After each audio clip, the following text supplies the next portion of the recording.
Somebody say, it's your time. It's your time. I have seen the future, and I have decided to live there.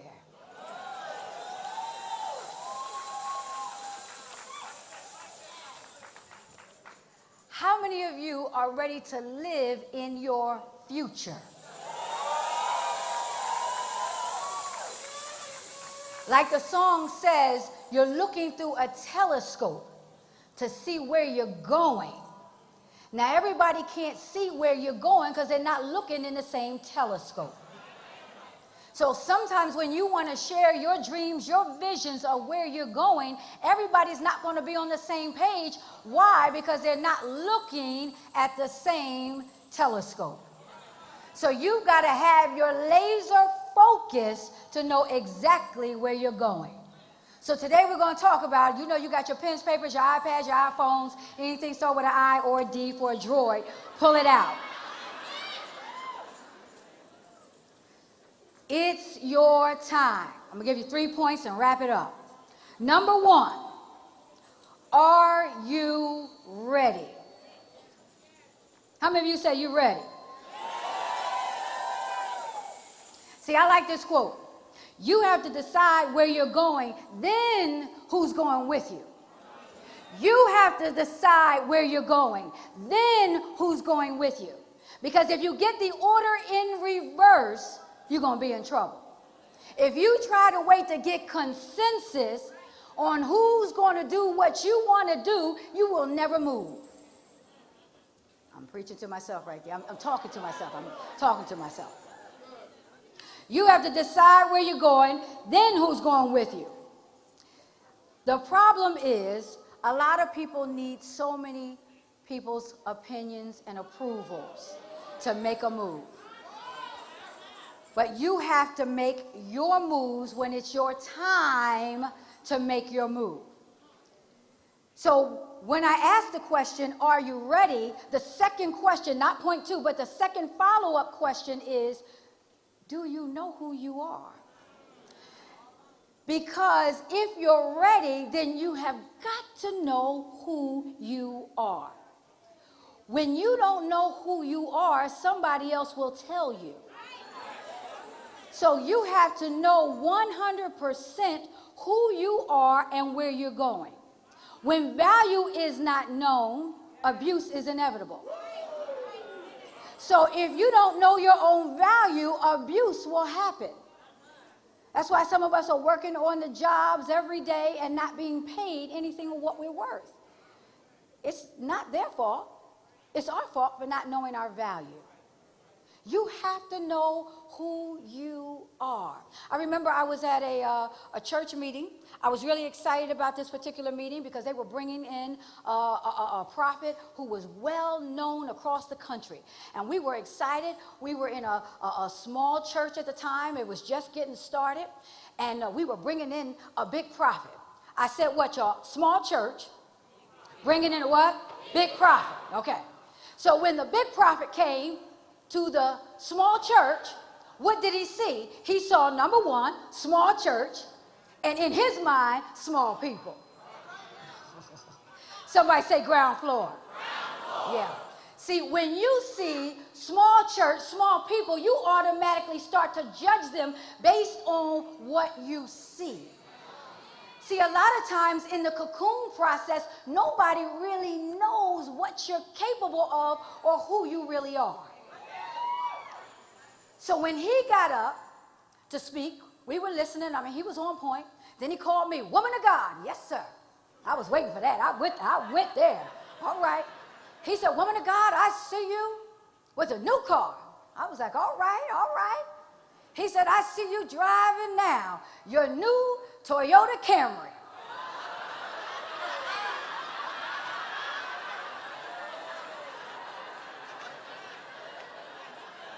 I said, no, sir. Oh, no, sir. I had a Lexus out already outside, and he gonna tell me he saw me in a Camry?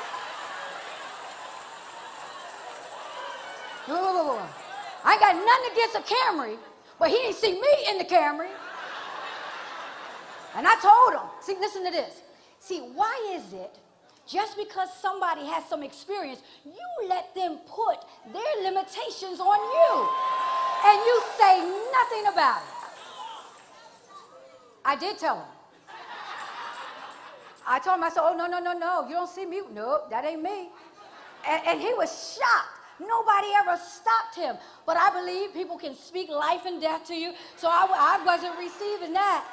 So he whispered in my ear, because I guess he was a little embarrassed. Well, what kind of car do you want?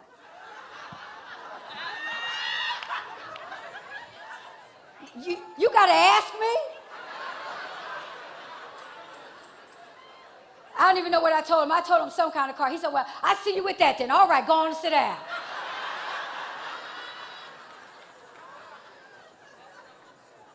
But see, what happened is, small church, small people, he thought we had small goals. See, some of the best and biggest dreams and goals start at the smallest places. See, I remember the day when we came to the Chase Center. I remember the Chase was my goal, to get to the Chase, because we were wearing out the Hilton Hotel. We had maximized it. We took every room from 25 people to 50. Then when we got to 150, Evans, you remember that? We were big. Woo, we had outgrown it. We were on our way. And my big goal was the Chase Center. And here we are, outgrown the biggest room in the Chase Center. Somebody say, it's your time.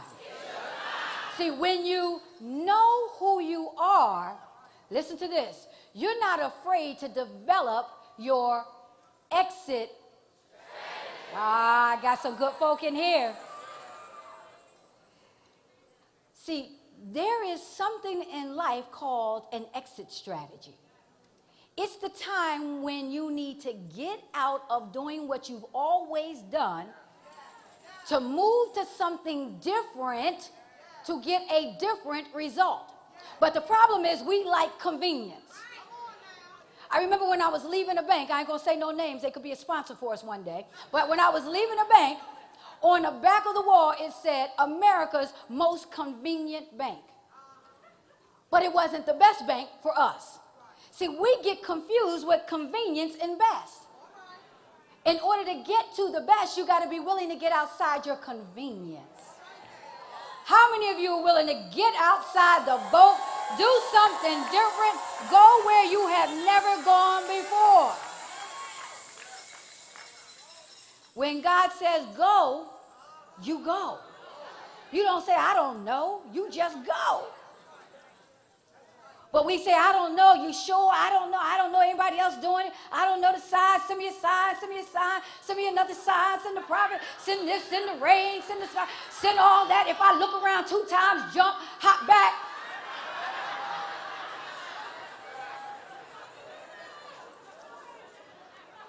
Somebody say, just go. Yeah. See, exit strategy is a sign, because I can see it. I can see it lit up in here. Exit, exit, exit, exit, exit. So those signs are saying to me that we have burst out of the seams and it's time for us to go in a different direction. It's time for us to expand our borders. How many of you in here are ready to expand your borders? When I went to China, I had to get, on my passport, I had to get, where's Tiffany? What was that called? What was it called? We had to get a, it was a visa that let us into a certain rural part of China.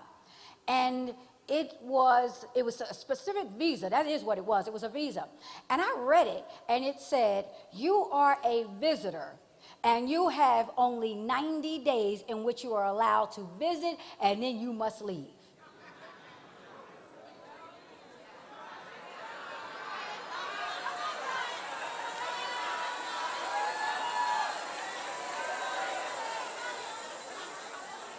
Y'all know the guests in the room is like, what is she, why y'all, what? Because if you're in the business, you got it, right? That was it, Ledley. 90 days. You know, people don't like to get their training.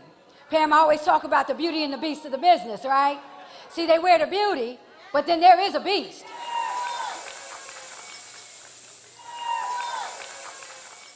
See, when you know who you are, number one. Number two, understand your exit strategy. When you have an exit strategy in place, then you move with the fierce urgency of... JCP taught that thing. Didn't you, JCP? Yeah, I think hers was fun. Fun, that was it. Fun, yeah. Melinda up here telling me. Fun. Fierce urgency of now. And you know, y'all know fierce urgency of now ain't always fun though. But it will be fun when you get to the other side. Life is fragile. How many of you know life is fragile? Life is precious. You just can't take things for granted. You got to move right now. When you leave this event, what you going to do? What's next? What is your next step? I mean, how you going to sell some jewelry? Is that what you said? Okay, I got that. She said she's going to sell some jewelry. Well, what else you got? Because, you know, in this business is more than just jewelry. That's what I love about this business.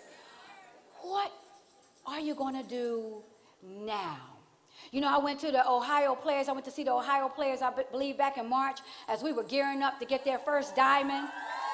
I was mining for diamonds, looking for their first diamond in March. And I was there with the whole team. They were absolutely incredible. And on my way back, Terrence, you know this story.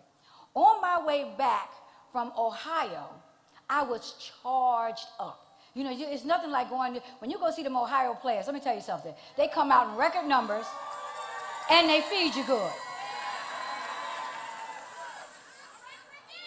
I left the Ohio Players on another level. They made me feel good about doing what we do.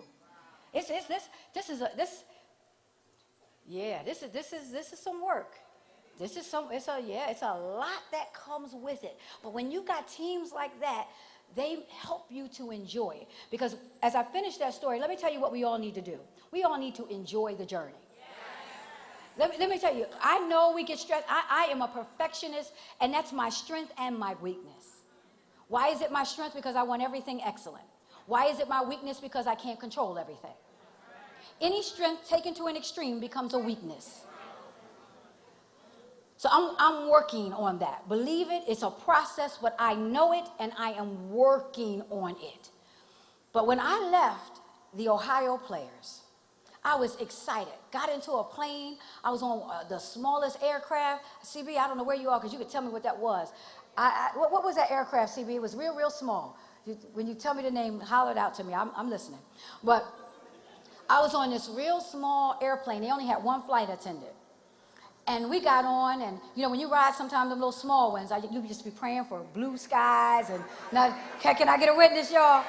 Yeah, I don't mean to do this to you. I know y'all flew in, and I'm at home. But anyway, I flew in, and it was a real small little thing, and it was one flight attendant, and the skies were blue and beautiful. I said, thank you, Lord. I'm riding on the airplane. Cousin Pam, you should have saw me. I had on my good earphones. You know, I got several, but I had on my good ones because I could hear the bass. And I was listening to some song. It was, I don't even know, Trinity 5-7. God blesses you over and over and over again. I mean, I know the guy next to me was like, what is wrong with her? Because I was like, woo.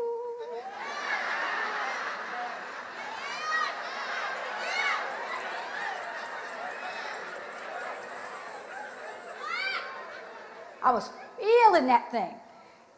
Eyes closed, and I looked out, and all I saw was blue skies. I mean, beautiful. And then I had closed my eyes just for another second, and the plane dropped 300 feet. Clear air turbulence.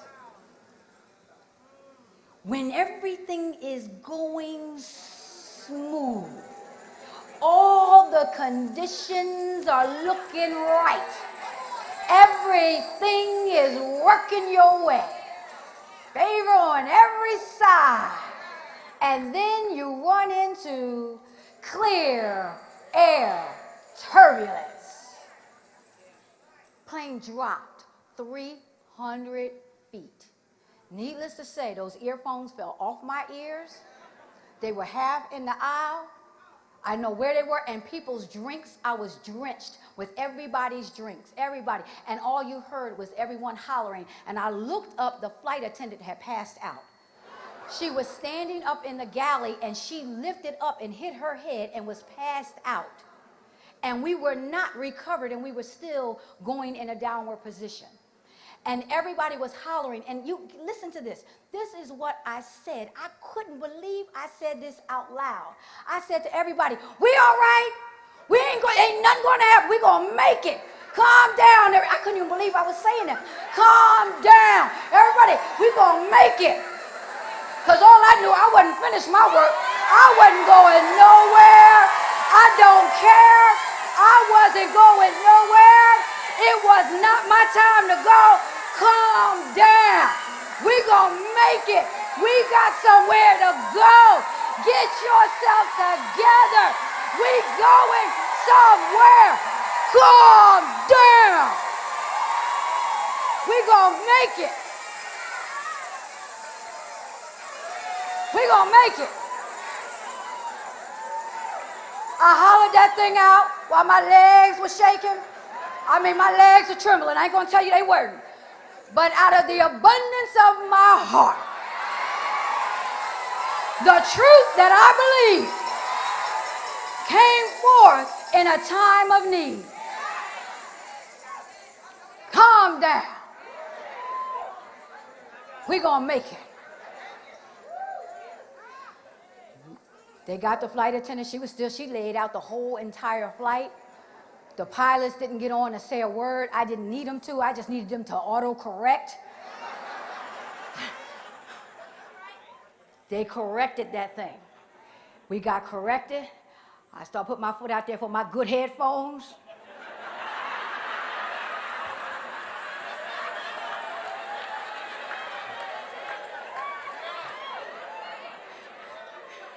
Got my headphones, checked that seatbelt. We landed that plane.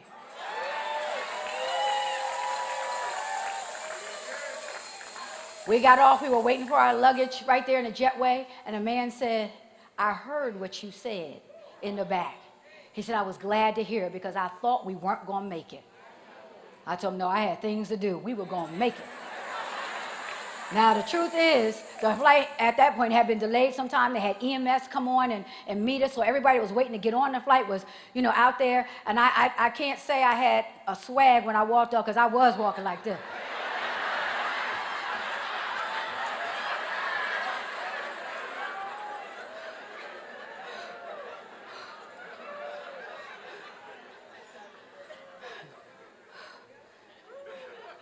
I'm tired right there, y'all. Fierce urgency of now. That experience changed me. It got me to move real quickly. I know I can't always do everything in the time when everybody else wants me to do it, but I am moving the train. We are moving quickly and we're moving forward. We have a destination to get to. And as you say, TJ, I want to take everybody that wants to go with me. How many of you want to go?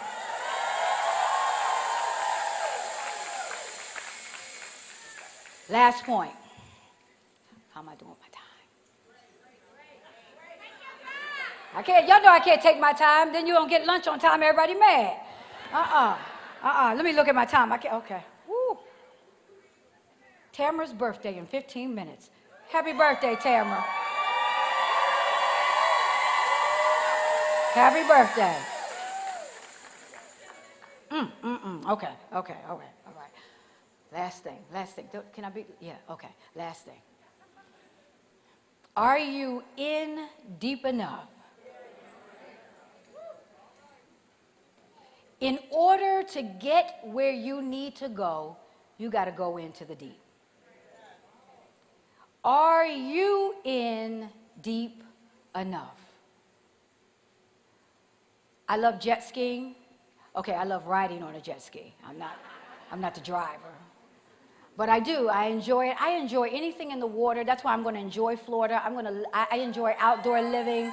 I enjoy just being outside. I just enjoy warm weather year round. I am from Detroit, like my cousin's right there. So, Detroit, you know I love you, but I can't do the cold anymore. Robert, how are you? I see you. I don't really enjoy the cold as much as I used to, but anyway, I love the water. So I was in Ocean City, Maryland on a jet ski. And it just so happened, Tiffany was there with some of her family and friends. And if anybody's been on one of the cruises with Tiffany, she is the true pirate of the Caribbean. She will come up all in the front of you and just circle around you, trying to get you off balance. So you run when you see her coming on a jet ski. And it just so happened we were riding our jet ski, and she was on a jet ski tour. So she was on a jet ski with about 4 or 5 other people, and it was their own private tour, and we pulled up right beside them. We were like, wow, isn't it funny meeting you here? I knew she was in town, but I didn't know we were doing the jet skis at the same time. So we joined in with their caravan, and we were having a good time jet skiing, and everything was going well. But see, I was looking at the faces of the people she had with her on the caravan. Now, before I get too deep in the story, none of those people are here, right? Okay, good. All right. I was looking at the faces of the people she had in the caravan, and I saw fear on some of those faces. I mean, because they had that, you know, you have to put your life vest on. That thing was tight. I mean, that thing was so tight, their neck was stiff. They couldn't even move their neck. That thing was tight up to the neck, holding the neck, and they didn't look comfortable. They looked fearful, even though they were driving, and they were driving real slow. So Tiff was doing circles all around them, in and out, scaring them up. And they were going real slow. I mean, like 10 miles an hour. You're supposed to be going 50, 60 on the thing, but they were going slow, and she was teasing them. So we had a good little run. I mean, we enjoyed ourselves, and then all of a sudden, 2 of them who were together, who were the most fearful out of the group, their jet ski tipped over.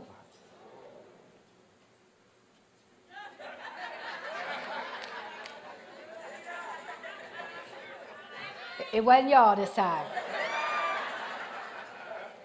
Their jet ski tipped over. And because they were already fearful, panic set in. All of a sudden, we didn't see the younger daughter. Now, the younger daughter was 20. Something, I think she's 20, but the mother and the daughter were together, and the daughter went one way, the mother went another way, and all you could hear was help, I'm drowning. I mean, they were drowning, and then so the guy who was the tour of the jet ski, he came over to help the one, and the mother said, no, help, get my daughter, save her, don't worry about me. I mean, she was just going in under the water. And the man said, ma'am. She said, no. He said, ma'am, stand up.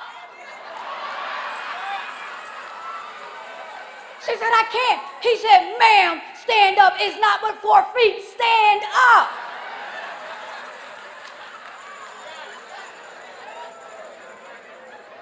She said, stand up. Now she coughing all this water up, and she's standing up. Water right here, y'all. Now, because there was so much panic and fear, her daughter was swept away by a current. Oh, listen to this, y'all. You want to flow with the momentum, never get swept away with the current. See, in this business, stay with the momentum. Don't let the negativity of people, negativity of situations, negativity of anything sweep you away with the current.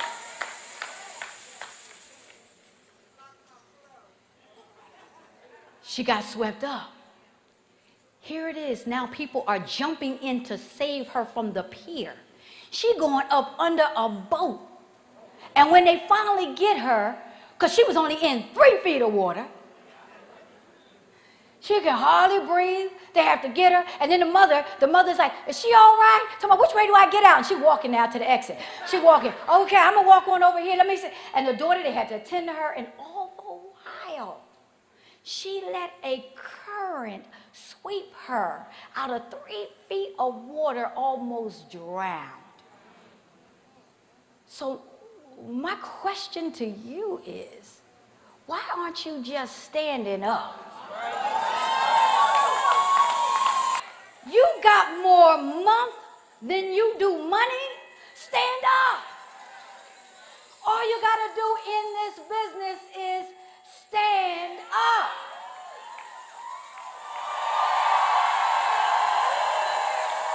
Stand up. Stand up. It is your time to stand up.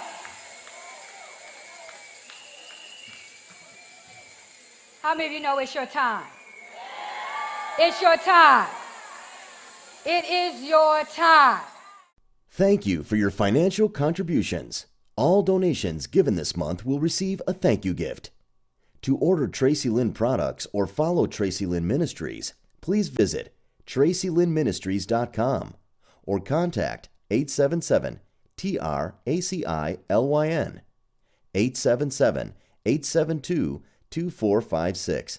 Dream big. Financial freedom, lifestyle change, Additional income. be your own boss. If this is the life you've dreamed of, Traci Lynn Fashion Jewelry is the business for you. This business is simple. If you can wear the jewelry, you can sell the jewelry. I've earned a $10,000 bonus check. I'm able to earn $600 to $800 per show and more. Visit TraciLynnJewelry.com and remember, Behind every great woman are more great women.